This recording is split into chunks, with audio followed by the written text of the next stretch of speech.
This is Anchor Your Retirement with Barb Gulin from Safe Harbor Financial Planning Group.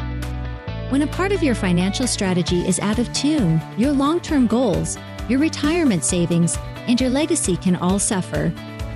With many years of experience in the financial industry, Barb Gulin provides her clients and prospects the information they need regarding Social Security, retirement income planning, wealth management, and much more. Listen in as we address your financial concerns and provide helpful strategies to put you on the path to achieving your retirement goals. And now here is Anchor Your Retirement with Barb Gulin. Welcome to the Anchor Your Retirement podcast. I'm your host, Barbara Gulin, and I have kicked Tony Shore out of the room and brought in one of my best buddies in the insurance industry, and I'm proud of her friend. Folks, I want you to meet Nikki Foley. Oh, Barb, thanks so much for having me here today. I am so excited. You realize we met each other like almost 16 years ago? I was going to go there. It was 2008, I believe. It was when Gradient Gives Back launched. That's right. That's right. Back when it was a national deal and Rancic was the national spokesperson. And I remember because you walked past me and I hadn't officially met you yet and you knew my name. Can we say that Bill Rancic brought us together? Let's do that. Thanks, Bill. Oh, how fun. Blame it on him. Yeah. But gosh, it has been so fun over the last 16 years to watch the kids grow up. That's where I was going to go to watch your girls grow up. And well, I mean, Vegas, when I saw you pregnant with was that number one or number two? Number two. Number two. And I didn't know that little person was coming. And it was like, my gosh. And you have always been a champion for the women in this industry. Well, I think that I have to look to you to say you have also led the way in this and been a huge advocate. Well, and I think that we have a tremendous mentor in Tammy Lucius. There you go. Agree. We 100%. have to give her a shout out here. Yes, absolutely. But you and I both have a heart and a passion for helping women understand finance. And not only encouraging the women that are in the industry, but realizing that even if you're not in the industry, at some point, more than likely, you are going to be in charge of not just the day-to-day bills, but the investing. Absolutely.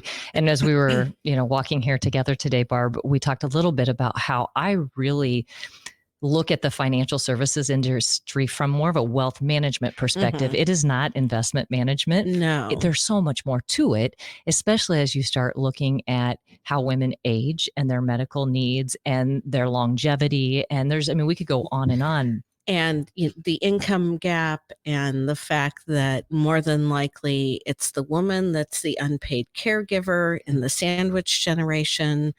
It's the woman more often than not that comes home and stays with the kids. And those 5 to 7 years, maybe longer if they have more than a couple of kids, that they're not putting money into something for their retirement at the beginning in their younger years, really erodes their potential for solvency and to have that comparable nest egg to their husband later on in life.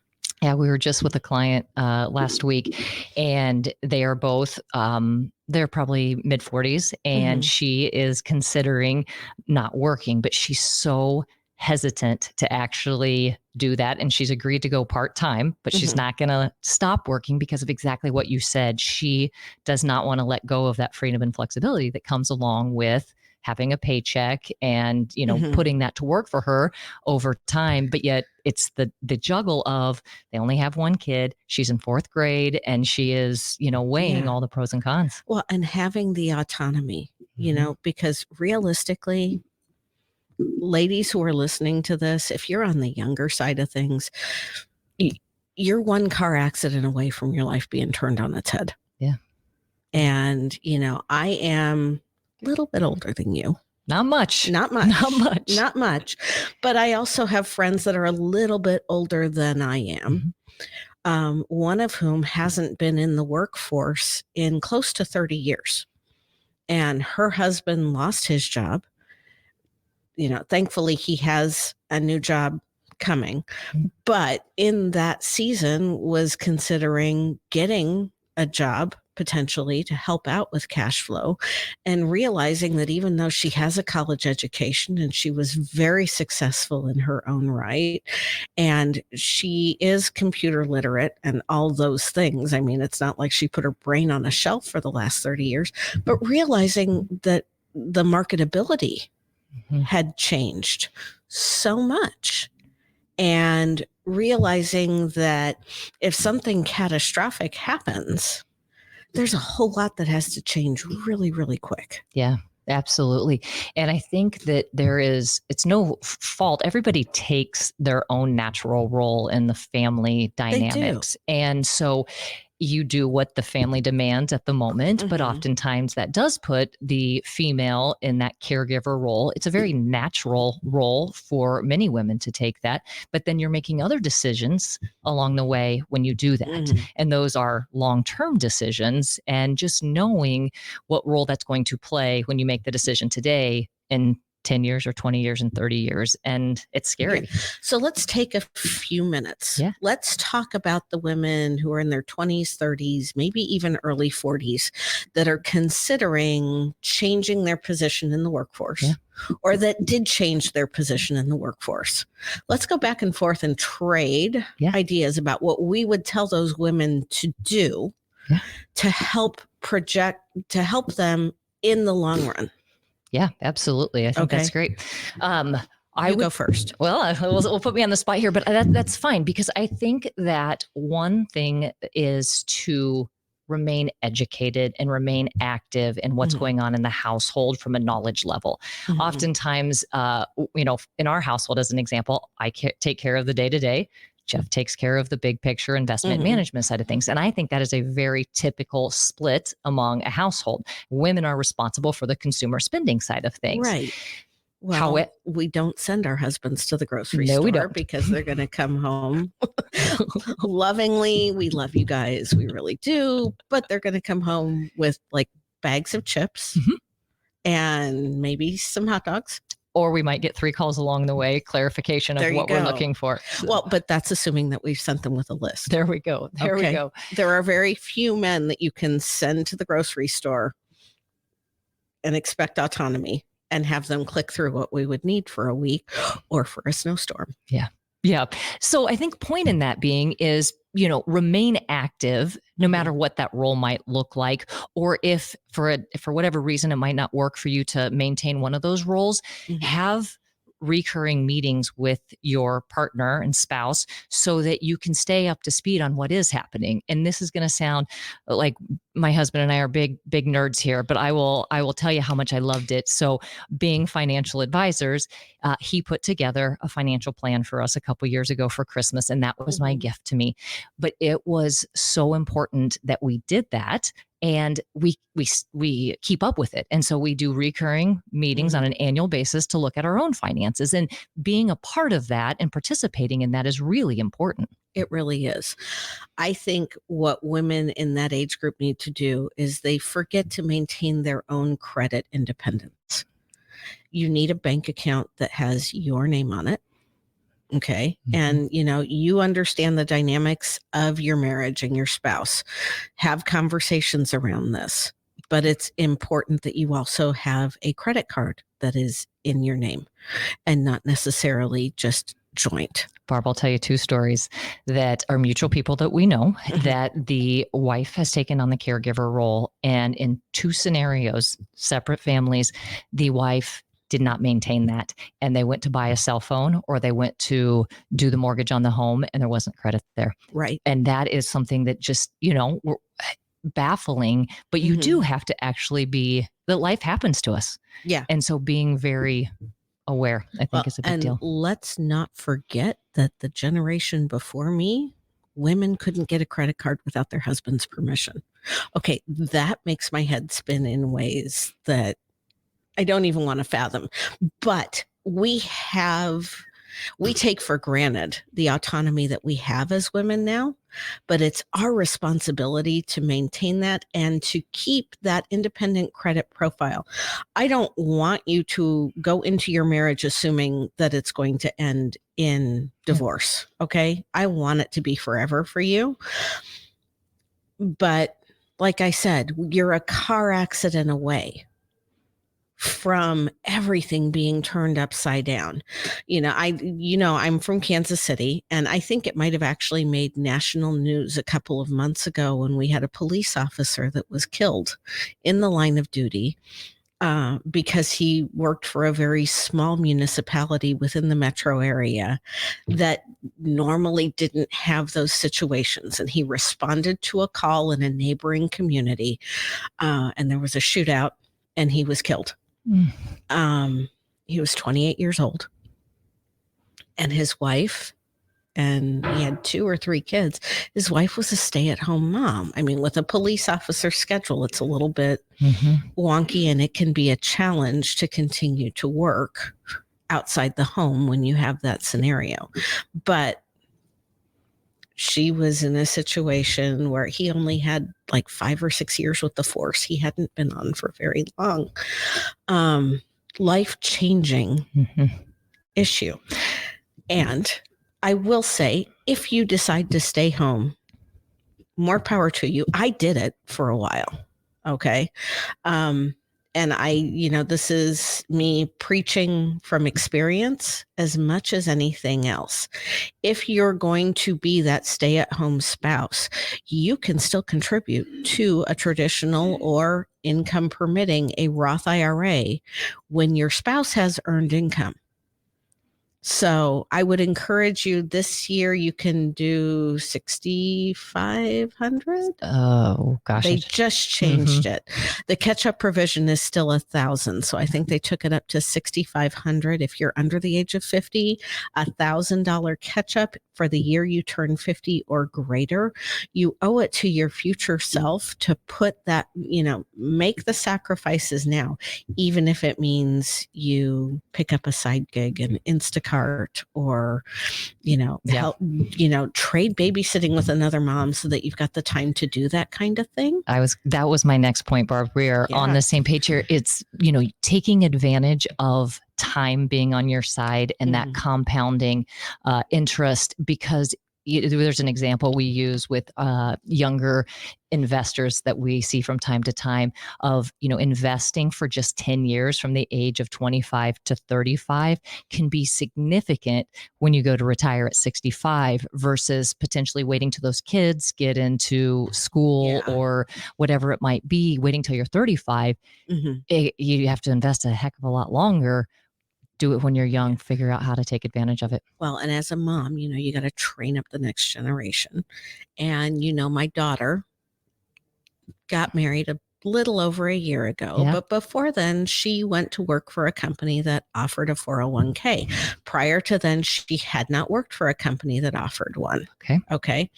And the first thing I did with the new hire paperwork was look at the 401k, find out what the match provision was, and signed her up for the Roth 401k because she had the option. Okay. And had them take out as much of her paycheck to meet the match. And she's like, but mom, then my paycheck is going to be, and I'm like, I don't care. Start. This will make a huge difference to you in your future. Pay yourself first. Pay yourself first. Absolutely.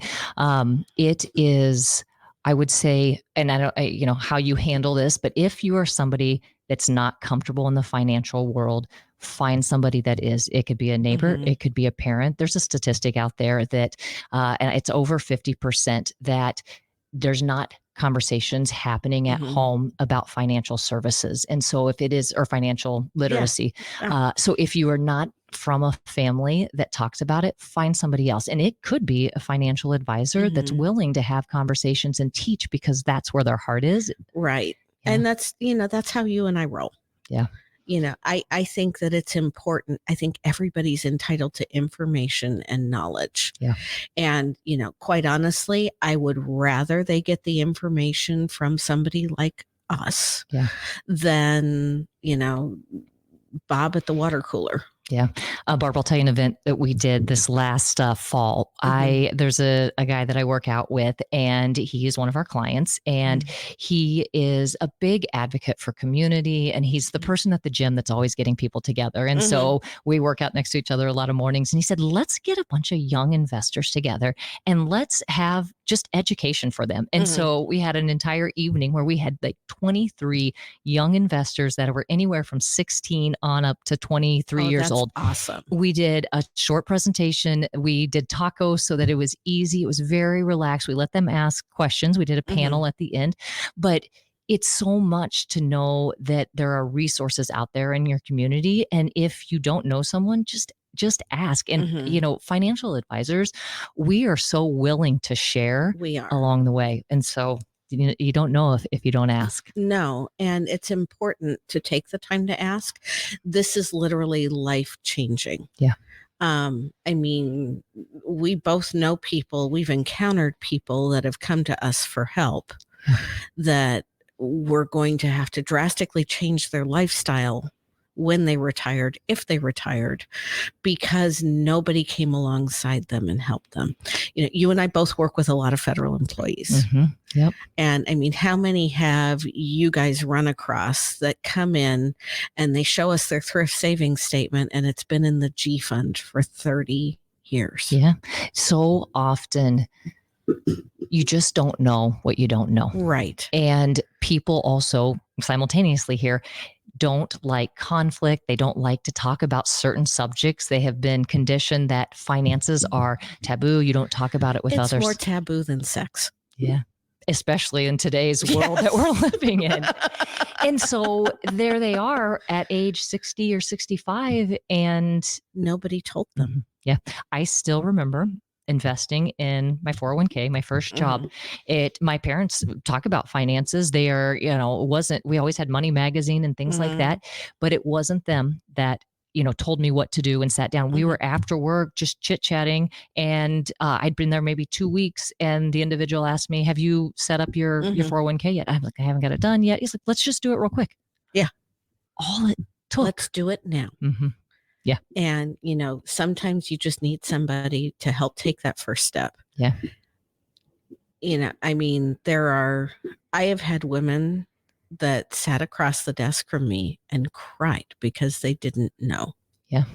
And let's talk about that women side of things. I think that there is real value in working with an advisor who recognizes where you are, good or bad, no matter how you feel, but somebody that can meet you where you're at right now, because that's what's empowering. It's knowing that advisor has your back and will take you from where you're at right now and get you where you want to go. Yeah. And, for women, I think that a lot of them feel more comfortable talking to another woman. Yeah.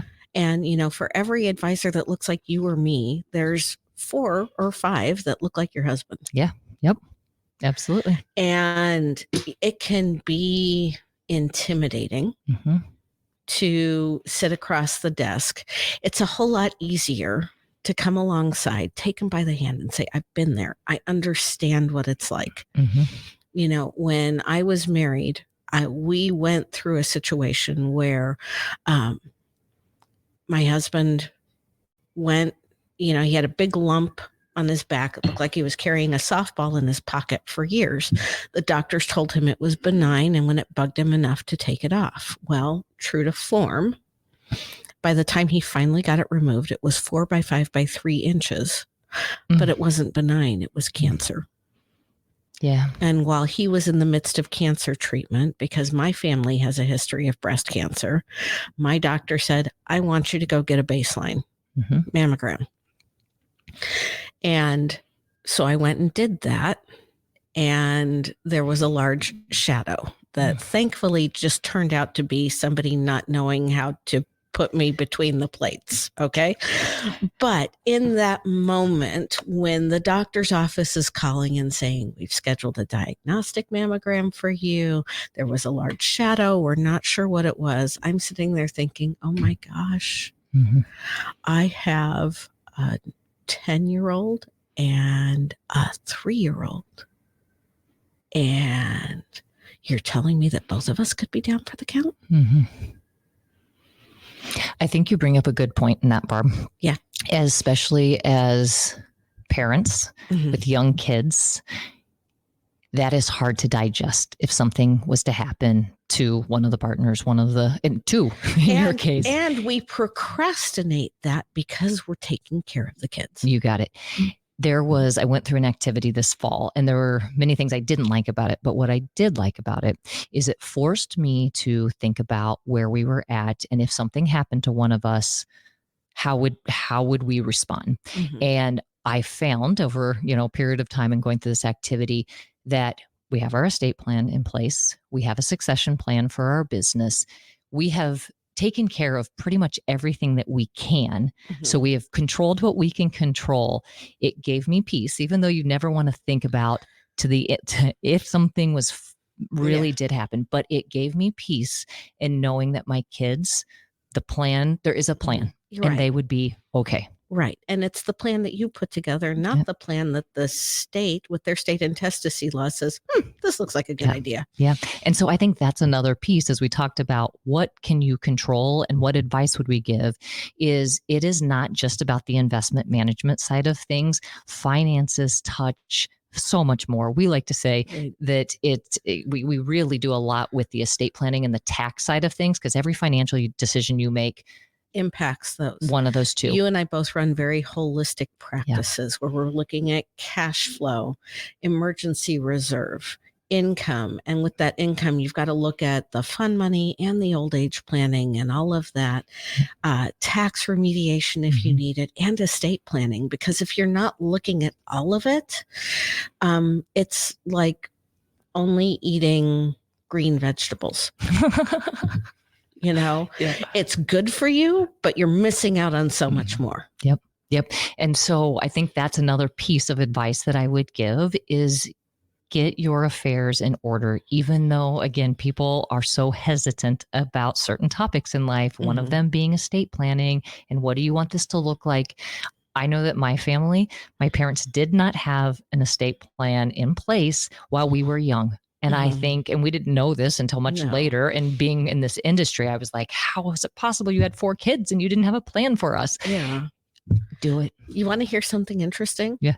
This population has a 100% mortality rate. Yeah.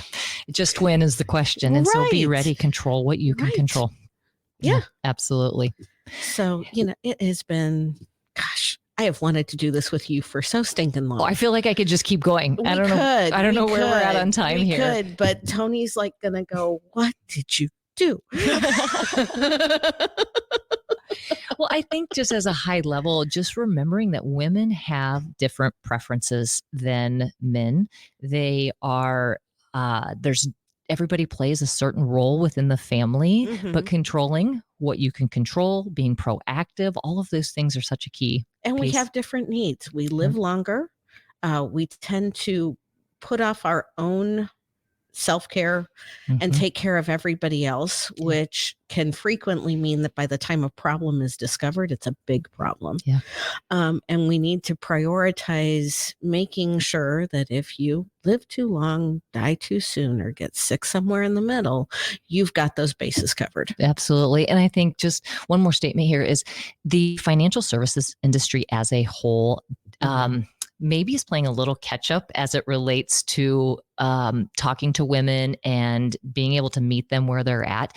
And Barb, you run an independent financial services organization that you're not controlled by a larger organization. Right. I don't have somebody telling me what I have to sell, who I have to sell it to, and by when I have to sell it. Exactly. You're the same way.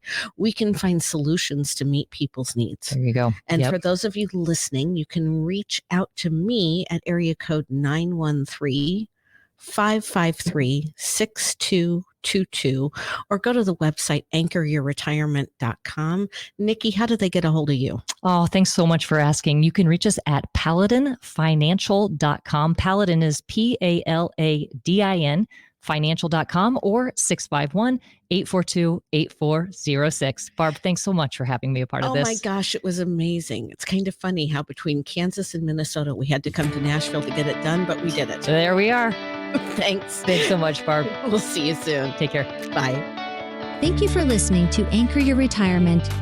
Don't pay too much for taxes or retire without a sound retirement plan. For more information, please contact Barbara Gulin at Safe Harbor Financial Planning Group. Call 913-553-6222 or visit them online at anchoryourretirement.com. Advisory services are offered through Safe Harbor Financial Planning Group, LLC, a registered investment advisor in the state of Kansas. All matters discussed during the show are for informational purposes only. Each individual situation may vary, and the opinions expressed here may not apply to everyone. Materials presented are believed to be from reliable sources, and no representations can be made as to its accuracy. All ideas and information should be discussed in detail with one of our qualified representatives prior to implementation. We are not affiliated with or endorsed by the Social Security Administration, the Federal Medicare Program, or any other government agency. Calling this number will direct you to a licensed sales agent.